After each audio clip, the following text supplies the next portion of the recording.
Всем привет! Сегодня у нас в кадре такая очень длинная коробочка, такой практически тубус здоровенный.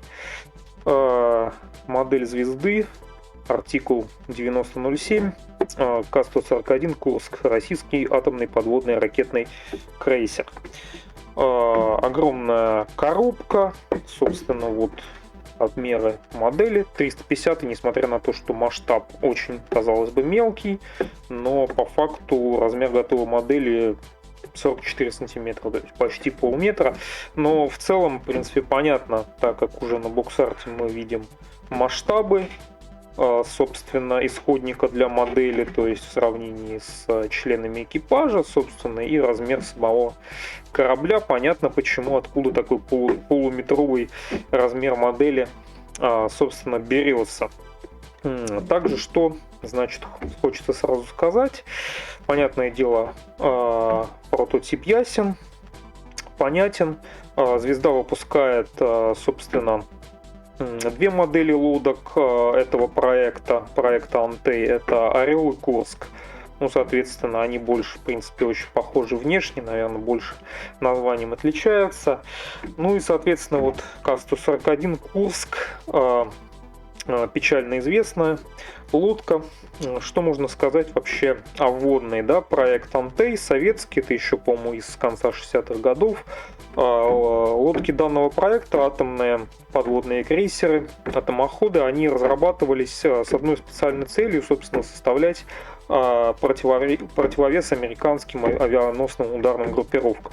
То есть они несли на себе крылатые ракеты различные, то есть там менялась номенклатура по ходу их эволюции, жизни, модернизации, то есть и цель этих, собственно, существования этих крылатых ракет, она была в том, чтобы, собственно, бороться с кораблями противника, то есть прежде всего с авианосцами. То есть идея была простая, то есть постройка одной такой подлодки, она примерно была в оценочной стоимости как 1/10 авианосца. Соответственно, логично было предположить, что эффективнее экономически с точки зрения войны, если до такого дойдет, то, собственно, уничтожить такой подлодкой, да, которая всего лишь 1/10 авианосца, целый авианосец, да, крылатыми эти самыми ракетами, которые могли как из надводного положения запускаться, так и из подводного и так далее.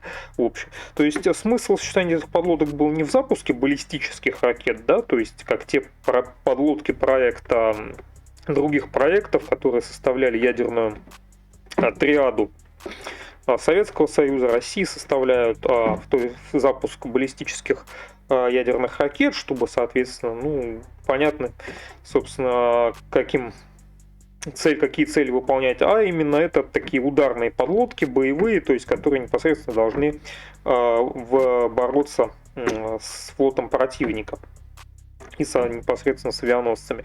Так вот, собственно, печально известный прототип. Почему, понятно, никому не надо объяснять. Сейчас мы откроем коробочку и прочитаем описание кратенькое. Я, может быть, там что-то от себя добавлю. А пока просто посмотрим, да, что у нас бокс-карт, который дает представление о масштабах, собственно, модели, прототипа, точнее говоря. Опять же, 44 детали. Ну, подлодки традиционные, их модели, они всегда чемпионы по низкому количеству деталей, чисто по понятным причинам, так как, ну, собственно, подлодка, она, как бы, на ней нет особо внешней какой-то детализации огромной. Собственно, вся деталировка обычно сосредоточена на боевой рубке, на каких-то антеннах, там что-то такое. Очень мало деталей, очень мало цветов по окраске. Опять же, новая томиевская, звездовская. Вообще всего лишь 3 цвета. Нарисованы еще декаль у нас есть. Ну, собственно, еще на боковиках вот видно, что у нас Юрий Долгорукий, это другого проекта подлодки. Также у звезды есть в номенклатуре несколько российских, советских подлодок, ну и какие-то корабли. Ладно, собственно, заглянем в эту огромную коробку, которая даже в кадр не влезает, полуметровую. Посмотрим, что, собственно, у нас там. За счет, кстати, размера ее дополнительно еще сложно вскрывать всегда. Ну так вот, так, загрузка стандартная. Что внутри у нас? Значит, один пакет с литниками, собственно, огромный, что это понятно. Черный пластик. Инструкция, тоже повторяющая форму коробки. Они вот ее в таком виде сделали. Тоже она такая длинная получилась какая-то. Листик предупреждений и, собственно, прозрачные детали, прозрачный пластик и маленькая декаль. Так, по порядку. Что у нас по инструкции? Значит, можно ее свернуть для удобства в некоторой более удобоваримой. Очень короткая историческая справка. Значит, построен по проекту 949А, предназначен для уничтожения авианосных и ракетных группировок вероятного противника. Введен в состав Северного флота в 1995 году. Основное вооружение 24 пусковых установки со сверхзвуковыми крылатыми ракетами 3М45 комплекта П-700 «Гранит». Ну, кстати, сейчас они уже, подлодки этого проекта, модернизируются для пусков ракет «Калибр». Ну, ядерный заряд тоже могут нести, то есть, в принципе, фугасные или ядерные заряды тоже могут нести данные ракеты. 6 носовых торпедных аппаратов, из них 2 650 мм и 4 533, 18 торпед. Наибольшая длина 154 метра, ширина 18. Высота киля, значит, ну и так далее. Экипаж 130 человек. Вот 130 человек, да, можно представить себе, что это такая плавучее небольшое общежитие. Ну и, собственно, последняя ремарка. Трагически погиб 12 августа 2000 года подлодка «Курск». Значит, понятно, это, пожалуй, наверное, самый известный факт ее биографии. Трагическая гибель во время учений. Официальная и самая правдоподобная, в принципе, версия, с которой я, собственно, склонен полностью верить. Причина гибели затопления подлодки, собственно, и гибели всех 30 членов ее экипажа, это был пожар и взрыв бракованной торпеды при учебных пусках, который, соответственно, вызвал пожар в торпедном отсеке лодки в носовом и взрыв, собственно, остальных торпед. Торпеда была бракованная, судя по всему. По ошибке она была не отозвана с подлодки, и во время учебных стрельб произошла утечка торпедного, собственно, этого топлива, и произошел пожар и взрыв. Соответственно, взрыв всех торпед в торпедном отсеке был настолько силен, что фактически был весь нос лодки разрушен, и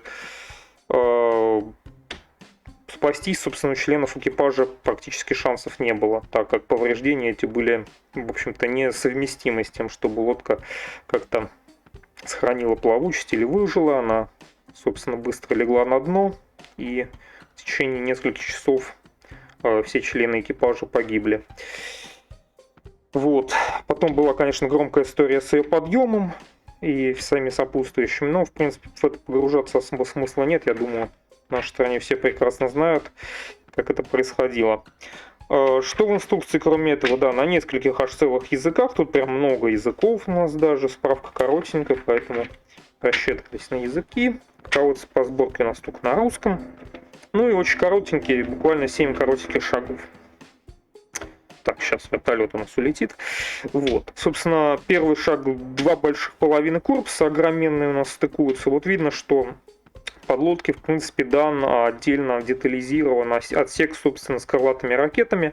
То есть на втором шаге видно, что у нас есть вариации по открытому отсеку ракет со створками, да, соответственно, вариант боевой перед пусками, как и закрытым.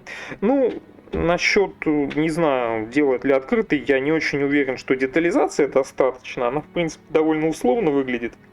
Не уверен, что стоит уж сильно заморачиваться открытыми створками, так как не совсем понятно, насколько это копийно будет выглядеть с открытыми. Но я думаю, если кто-то хочет, то может заморочиться. Собственно, дальше у нас идут варианты боевая рубка. Собственно, тоже 2 варианта, я так понимаю, наверное, подводное и надводное положение. То есть подводное все антенны убраны, там, видимо, какие-то, и надводное, судя по всему, они подняты. Ну, дальше, собственно, устанавливаются рулевые, там, хвост вот этот, рули различные. Рубка устанавливается на корпус. Тут показано, что можно с выпущенным дополнительным рулем по глубине, тут можно с спрятанным, винты 2 ставятся. Собственно, кстати, лодка, да, у нее было целых 2 атомных реактора, основным двигателем. И, собственно, подставочка у нас с табличкой присутствует также в наборе. На этом, собственно, заканчивается. И очень коротенькая у нас инструкция по окраске, которая, собственно, состоит, что основной цвет черный, где декали размещаются. Вот, собственно, герб у нас. И буквально тут очень мизерно всего. Ну, два цвета, черный да серебряный. Вот у нас нижнюю часть тут отмечает. 4 цвета здесь. Ну, в общем-то, на этом, собственно, и все, что у нас есть в инструкции. Можно глянуть, собственно, на пластик. Вот, пластику у нас детали корпуса даны отдельно. Две половинки, собственно. Вот так это все стыковаться должно.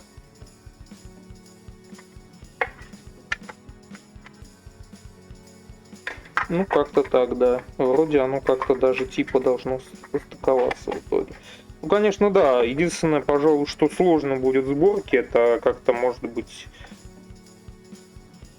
безошибочно стыкануть эти огромные половинки этого батона, да, как на жаргоне называли подлодки этого проекта, да, но в принципе я не думаю, что это большая сложность. Вот мы видим ракетные шахты, ну верх, точнее, ракетный шахт детализирован с крышками, они под небольшим углом расположены, створки отдельно ставятся, посадочное место тут у нас под рубку вот здесь, собственно, вот здесь у нас злополучные торпедные аппараты располагаются у подлодки в этой части. В принципе, тут видно, что тут есть какая-то детализация расшивки, скажем так, но она такая довольно условная. Значит, винты грибные сзади. Вот это вот все. Поверхность пластика такая шершавая, то есть верх чуть более такой, низ более шершавый, я бы сказал, верх более гладкий. Не знаю, с чем это связано. Ну, краска, в принципе, должна ложиться хорошо. Ну, проблем как бы в черный цвет, я думаю, задуть вообще больших не составит. Наверное, даже кистью можно, в принципе, без особых проблем это все дело покрасить, если уж кто-то не ладах с аэрографом. Вот такая вот полуметровая штуковина будет в итоге. И, значит, помимо этого в пакете еще у нас присутствует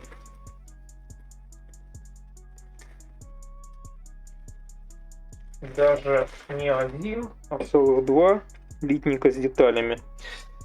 Маленьких тоже черный пластик. Вот, собственно, детали створки ракетного отсека, собственно, с вооружением. Внутри ребристые, снаружи, собственно, гладкие. Детали боевой рубки, ну или надстройки, я не знаю, как можно назвать. Две половины она тут дана. Детали заднего вот рулевого винта, вот этого винта руля с вот этим выступающим плавником наверх. Ну, детали всяческих антенны оборудования на боевой рубке. Ну, вот видно, что одна вот антенна, судя по всему, немножко подгнулась. Рули глубины вот эти боковые. Ну, в основном вся мелочевка это верх боевой рубки. Там, может, какой-то люк еще там есть. И детали подставки. Вот Курск, собственно, и второй маленький литник, это тоже, опять же, у нас... так, что у нас много створок внезапно, я как-то подумал.